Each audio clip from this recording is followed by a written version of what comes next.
Title: The Petrified Whisper of Amenhotep. The sand, as fine as bone dust, sifted through the fingers of Alistair, the head of the expedition, as he gazed at the tomb entrance.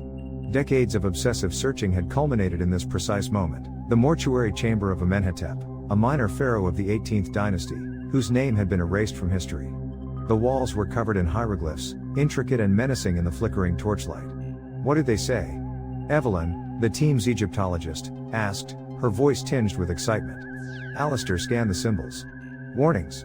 Curses, as always. Whoever disturbs the pharaoh's slumber will suffer the wrath of the gods.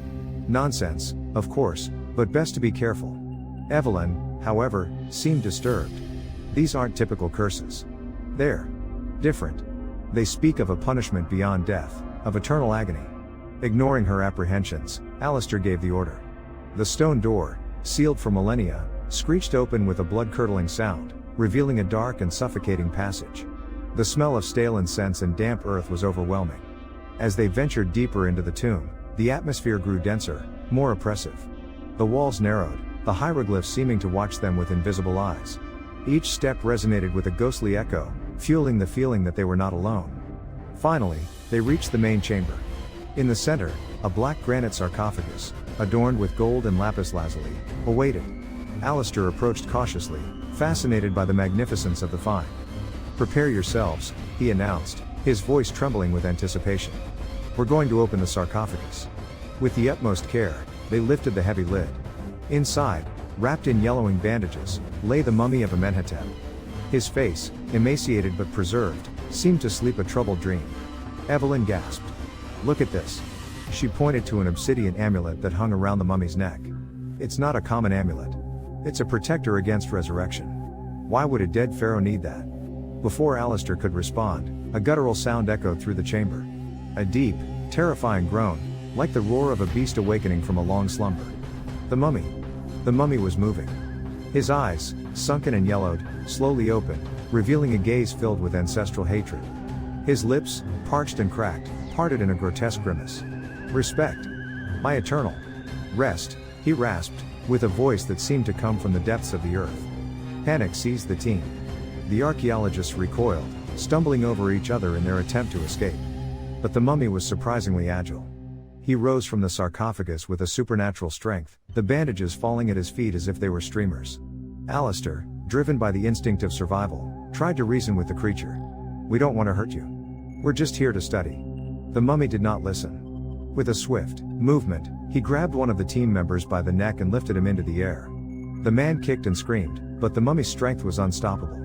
With a macabre snap, he broke his neck and threw him to the ground like a rag doll. Horror paralyzed the others. Evelyn, however, reacted quickly.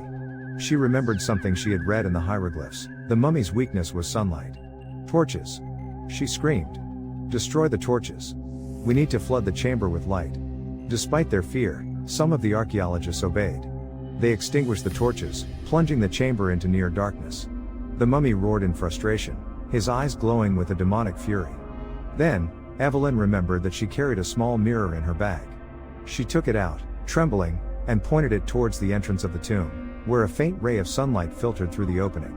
The reflected light struck the mummy in the face. The creature screamed in pain, his skin beginning to smoke and disintegrate. He recoiled, seeking refuge in the shadows, but Evelyn kept the mirror steady. The sunlight, although faint, was enough. Little by little, the mummy was consumed, reduced to a pile of dust and shredded bandages. His last breath was a petrified whisper, a curse that echoed in the chamber long after the silence had returned. The survivors, trembling and covered in sweat, stumbled out of the tomb. The experience had marked them forever. Alistair, despite his ambition and skepticism, was no longer the same. He had seen terror in its purest form, and he knew that some things were better left forgotten.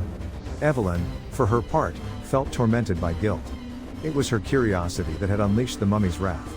She knew that she could never enter an ancient tomb again without feeling the weight of death on her shoulders. They decided to seal the tomb forever. They covered the entrance with rocks and sand, erasing any trace of its existence. The legend of Amenhotep, the vengeful pharaoh, was buried once again, waiting for another daring soul to disturb his eternal rest. But the nightmare was not over. As the expedition prepared to leave the desert, One of the team members began to show strange symptoms: high fever, delusions, and an insatiable thirst. His skin turned yellowish, and his eyes took on an unsettling glow. Evelyn recognized the symptoms. They were the same ones described in the hieroglyphs: the curse of Amenhotep, a disease that consumed the body and soul until they turned to dust. Fear gripped her.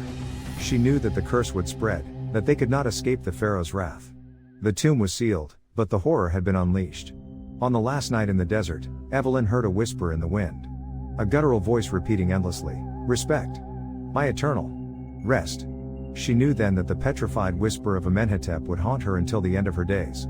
And that, sooner or later, the tomb would claim its final vengeance.